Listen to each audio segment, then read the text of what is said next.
Most people don't spend time thinking about what they're proud of.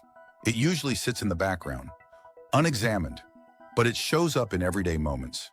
Moments when a simple comment lingers longer than it should, when feedback feels personal instead of informational, when disagreement doesn't feel neutral, it feels disrespectful. Those reactions aren't random. They're often a sign that something tied to identity has been touched. So the real question isn't whether pride exists, it's what that pride is attached to.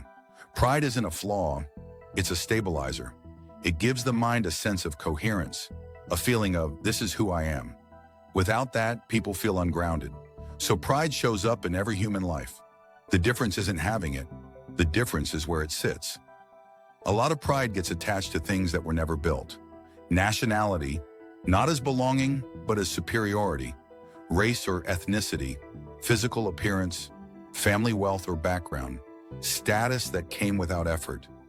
These things can feel solid, but they share one critical trait. They weren't earned. And when pride is anchored to something unearned, it becomes fragile.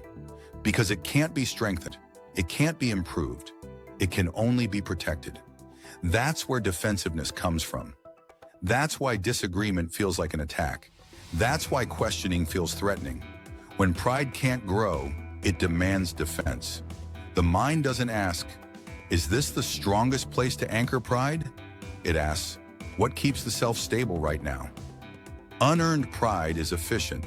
It requires no effort, no risk, no self-correction. But efficiency isn't the same as strength. There's another kind of pride. Pride in effort, pride in competence, pride in discipline, pride in taking responsibility, pride in becoming more capable over time. This kind of pride doesn't collapse when challenged. It doesn't panic under scrutiny. It doesn't need constant validation because it's built, and what's built can be tested and made stronger. Here's why this matters in real life.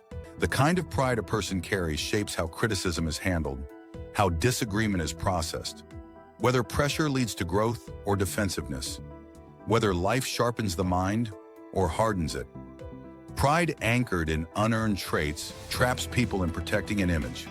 Pride anchored in effort and responsibility gives people leverage over themselves. So ask this honestly.